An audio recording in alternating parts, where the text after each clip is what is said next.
you're feeling stuck in life and business, it might not be the things that you are doing that is keeping you stuck. It might actually be the things that you are believing. Let's get into it. Today, we are talking all about limiting beliefs, specifically limiting beliefs that really keep you stuck in business. And over the years that I've spent coaching online course creators and helping them turn their online course into a 6 or 7 figure business, I have seen a pattern in the kind of limiting belief that comes up. So I've identified 7 of the most popular limiting beliefs that I've seen, and I wanted to chat a little about them today and kind of shed some light on them. And as you're listening, I want you to think about where this limiting belief is showing up for you. Now, I would also love it if you're listening to this podcast, take a little photo of yourself, share it on Instagram, make sure to tag me, Caitlin Batcher. I can share it to my stories and we can get this podcast in front of as many people as possible. So here we go. 7 limiting beliefs you must overcome to lead a successful business. Limiting belief number 1 is I should be able to figure this out all by myself. Wow. Can you imagine that? I mean, when we really think about it, when we think about everything that goes into starting, growing, and scaling a business, the idea that we think that that is something that we should be able to figure out alone sounds ridiculous, right? It sounds ridiculous when we say it out loud, but this belief is ingrained in a lot of us from a very early age, where we're kind of taught, not to ask for help. We're taught to be independent, to kind of pull ourselves up from our bootstraps and be strong, be independent, all these kinds of messages. And there's a good side and a bad side to hearing messages like that. Yes, you should be independent. Yes, you should try your best, all of that. But on the flip side, you also need to ask for help. And doing something big in life, you were never meant to do these big things, accomplish these big goals all by yourself. And telling yourself that you should be able to figure it all out by yourself implies that if you ask for help, if you seek to enroll in a course or a group coaching program or a mastermind or mentorship or any of that, that somehow that makes you less of an entrepreneur because you're not figuring it out all by yourself. Well, I'm here to tell you that trying to figure it out all by yourself is the worst thing that you can do for your business. It is not just impossible, right? But it's incredibly costly. It costs you extra time and extra money because you're making mistakes without a roadmap. You're in the dark, and that can be really dangerous. And it can also be really stressful. I remember one of the things that I really struggled with when I first started my business is I felt like when I would look around and see people that were successful, I didn't hear them talk about how they were investing in coaches and courses and programs. And I just assumed that they weren't. And then I started thinking, well, what am I doing? I just assumed they were able to get all these results by themselves.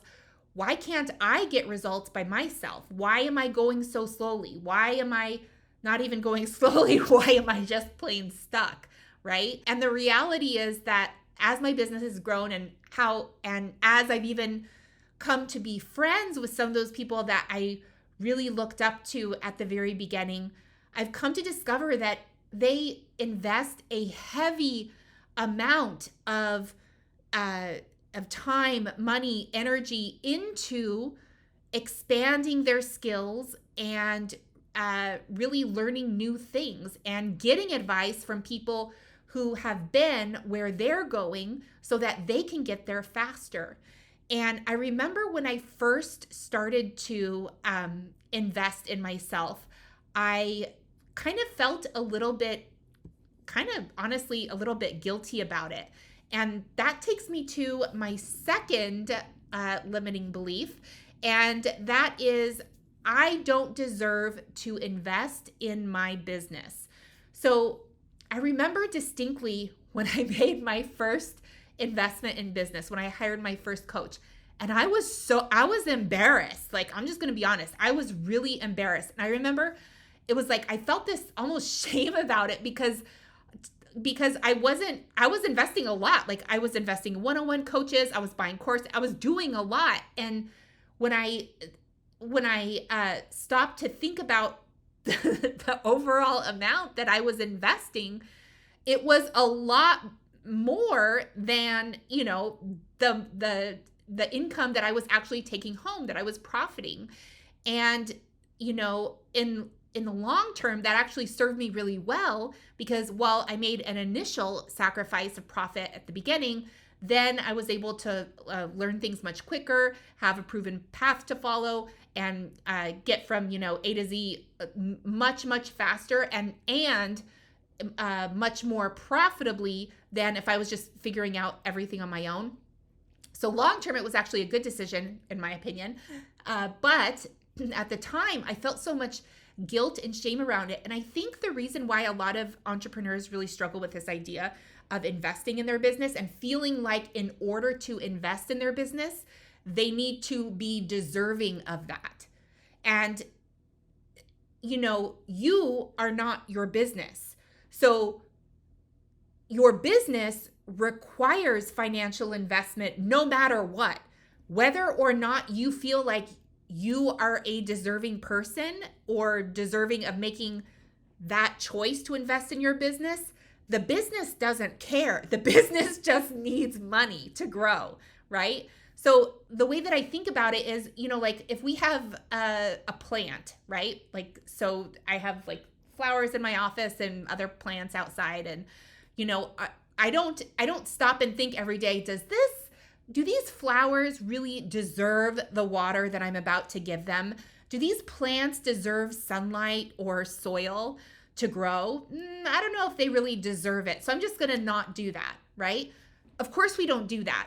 And I think that a lot of times people kind of get too attached to their business and I get it, because it's something that, you're really passionate about and you're very emotionally invested in, but you are not your business. So if you are waiting until you feel like you deserve to invest in your business because of X, Y, or Z, which are just like random things that you make up, like, well, I'm not going to invest in my business until I'm at this point, until I have this many subscribers, until I'm making this much money, until I have, this many partners. It doesn't make sense, right? You can't just, if you're waiting until you feel deserving, you're starving your business. So while you sit there and wait to make a financial investment in your business until you feel deserving, your business is over here on the side, like shriveling down into nothing, right? And so that belief that I don't deserve to invest in my business is ending up costing you a lot of money, because if you were investing in your business, then your business would be growing and thriving and making you money over time. And so by withholding that, you're actually starving your business. The third limiting belief that I see a lot of times pop up for entrepreneurs is, and especially newer entrepreneurs. So we have a group coaching program where we teach people how to turn their online course into a 6 or 7 figure business. And one of the main sales mechanisms that we teach is automated webinars. And sometimes, people come into the program and they think that they're literally going to make $1 million overnight. And that does not happen for most people. And if it did happen, it's because you had a lot of other things, a lot of other skills, a lot of experiences that other people might not know about before you came to that.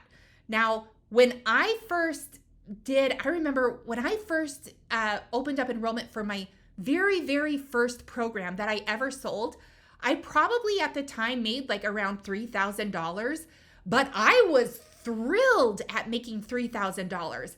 I wasn't telling myself, oh yeah, like this is like, I'm going to be a 6-figure entrepreneur overnight or whatever.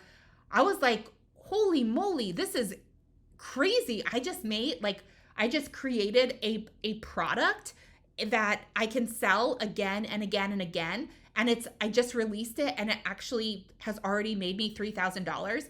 Like, I was really excited about that. And that excitement fueled me. It fueled my momentum. It fueled my motivation so that I continued to take actions that allowed me to grow my business further. I was like, $3,000, that's awesome. Went live the next day. Went live a couple times the next day. Went live a few times the next day after that. And I just kept going because I kept seeing these results start to build and build and build. I think it's great to set big long-term goals for yourself. Like, hey, I want to be able to make sure that my online course earns, 6 figures in annual revenue or 7 figures in annual revenue. And that's totally fine. But you have to be willing to put in the work in order to get there. It doesn't happen just because you create your course and all of a sudden like money falls upon you, right? And I think like a lot of times we kind of, I don't know, it's like we struggle with that. I remember when so I grew up like way out in the country, like there was all dirt roads, nothing was paved. And our neighbors were like few and far between, right? And I remember when I was a little girl, I read stories about all these kids having a lemonade stand. And I was like, oh my, this is brilliant. A lemonade stand. Of course, it's hot outside. Who doesn't want, lemonade? And I'm reading these stories and I'm looking at these kids and, they're selling all kinds of lemonade. And so what I did is I was like, I'm going to start my own lemonade stand, right? So I went outside. I had like a jug of lemonade and some cups and a little table and a chair. And I was waiting, had a sign, and I was waiting for people to come. Well, we lived out in the middle of nowhere. There was no traffic. I had put no effort into advertising. I just built it and then I just sat there, right? I could have gone to, a gas station and started talking about my lemonade stand. I could have gone to my neighbors and invited them over to my lemonade stand, but I didn't do any of that. I just sat there. I just created the lemonade stand and sat there. And, my dad, he felt bad for me. And so then he came out and he bought like 1 or 2 cups of lemonade. And I was like, oh, I'm just getting started. I remember. But that was actually a powerful lesson for me because it taught me that just because you create something doesn't mean that everyone's going to come like banging on your door trying to buy it, right? You actually have to put effort into getting the word out there, whether that is by doing, a couple live streams, by posting some short videos every day on Instagram or Facebook or TikTok or whatever it is, by making a weekly podcast. Like, you need to do these things to get your message out there. Now, for those of you that are like, oh man, but I've been doing that and I want to get away from organic content, that's totally fine. You can systemize that and keep that going and then start to leverage paid traffic. But my point is that you have to do something, right? And it's probably not going to happen right away because it's going to take some trial and error. It's going to take some time. Even if you have like a plan, a coach, a mentor, it's still like nobody's perfect and you're still going to make mistakes along the way. And that's okay. That's normal. That just means you're a human being. It doesn't mean that you're doing anything wrong. So the fourth limiting belief that I hear a lot of entrepreneurs say is, I should be further along than I am by now. I should be further ahead by now, right? And when we think about it, it's like, who says?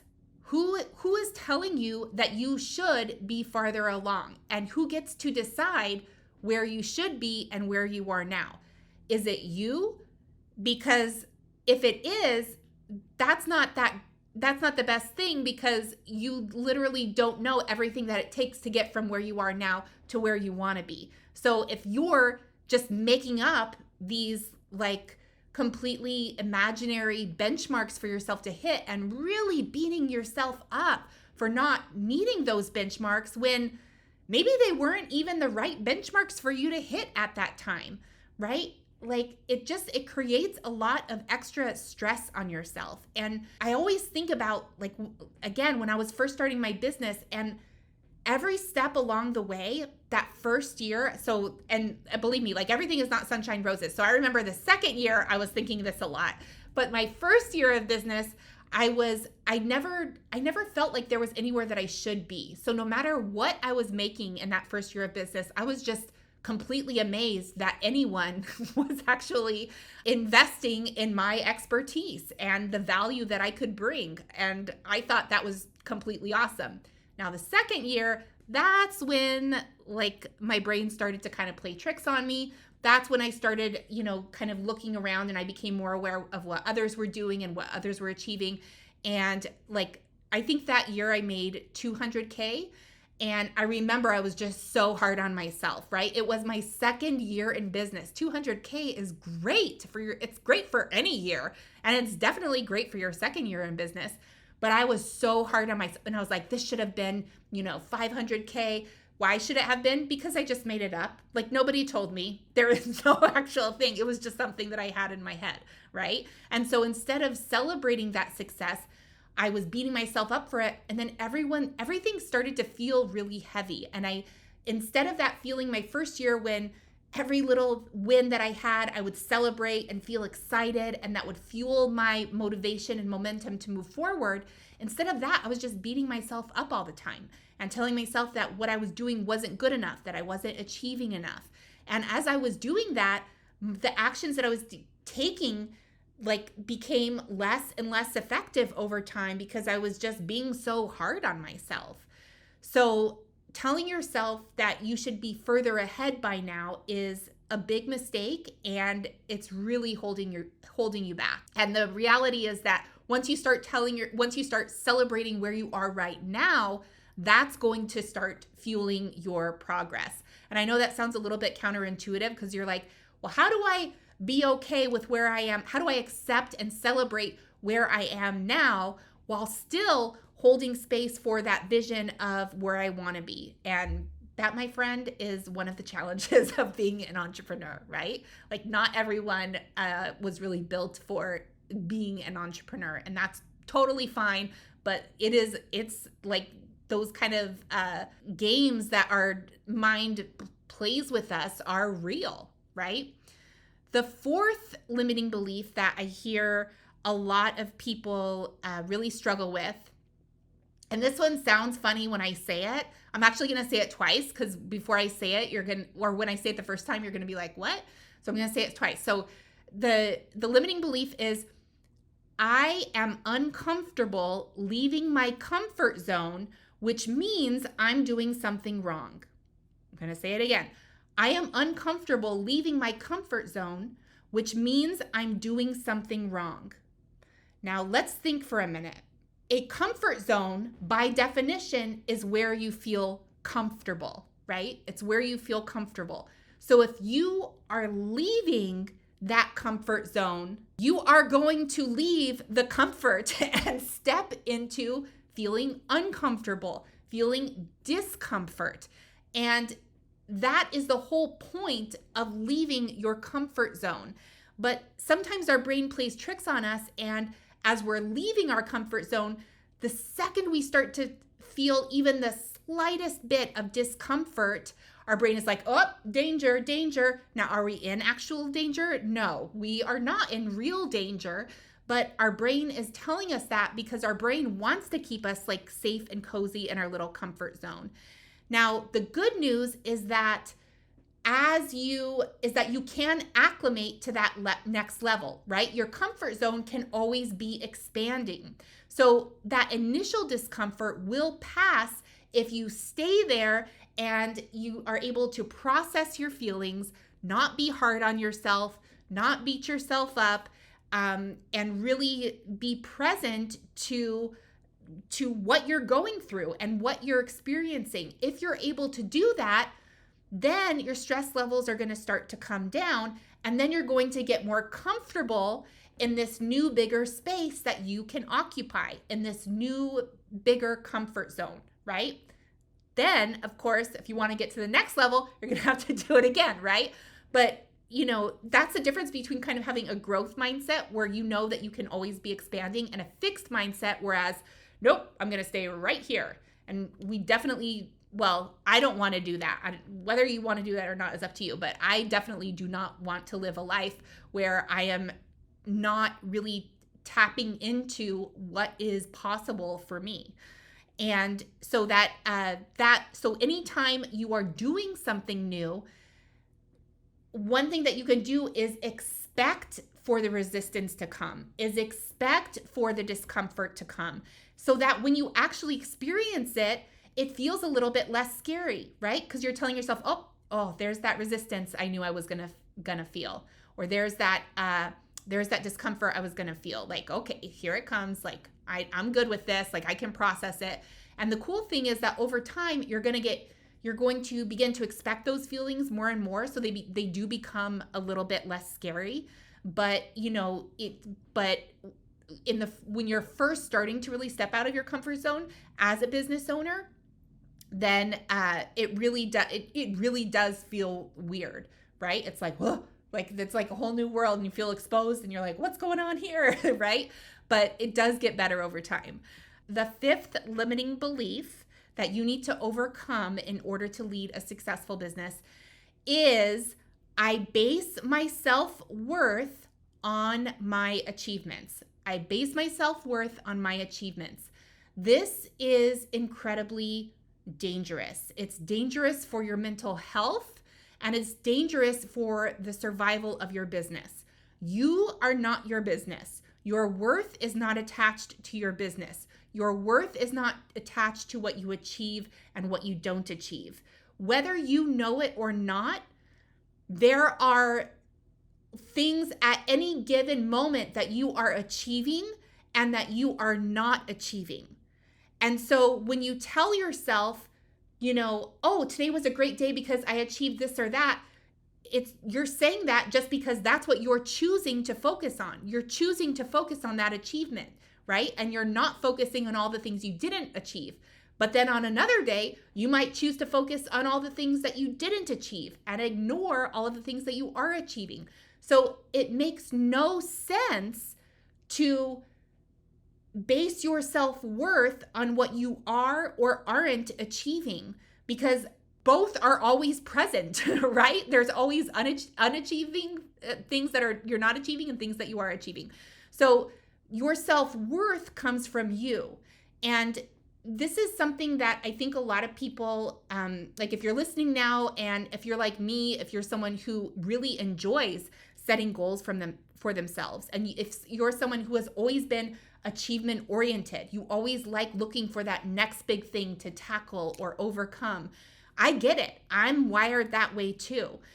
However, it's possible to be someone who loves achieving and also someone who loves yourself, whether or not you are achieving. And once you make that differentiation, once you really start to separate your own value as a human being from whatever your business is or isn't doing, you're going to be a lot happier, and your business is probably going to be a lot healthier, right? Because it's kind of like things can become really toxic if you're feeling overly attached to your business. So I know it's hard because we are very passionate as entrepreneurs, and we have so much like emotionally and financially invested in our businesses, and we want them to succeed. But there is a fine line between being passionate and being like attached, right? And it's okay to feel excited about your business and excited to grow it and feel passionate about the mission that you're trying to accomplish, while also seeing yourself as a whole human being who is deserving of love and acceptance and all of that sort of thing. So really, really important to separate those two. And the seventh limiting belief that a lot of entrepreneurs struggle with as they are trying to lead a successful business is this idea that we should avoid making the wrong decisions. Now, I know what you're thinking. You're like, hello, why? Of course I want to avoid making a wrong decision. Like everyone wants to make right decisions, right? But if you are consciously avoiding making wrong decisions, that means that you are also avoiding failure, you're avoiding mistakes, and in that case, you are avoiding growth. You cannot grow your business unless you are actively making mistakes, unless you are actively making decisions, good decisions, bad decisions, it doesn't matter. And if you continue to kind of separate decisions into good decisions and bad decisions, then you're going to find yourself in a place where you're in indecision, right? Where you're like, oh God, like you start to put so much pressure on yourself because you're telling yourself, well, if I make a bad decision in my business, that means I'm not worthy of having a business, or that means I'm not deserving of having a business, or it means that like I'm just silly and everyone was right when they told me that I would never succeed. All of those kinds of things, right?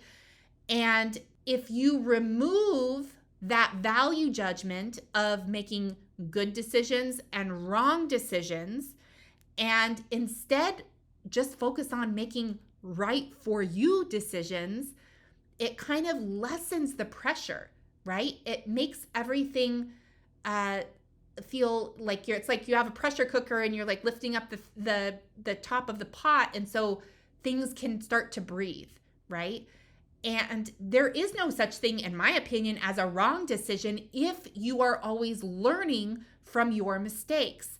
Now, if you make a wrong, whatever that means, decision, and you just beat yourself up for it, you can't let it go, you start taking it out on others, you're blaming everyone, like, okay, that's not good.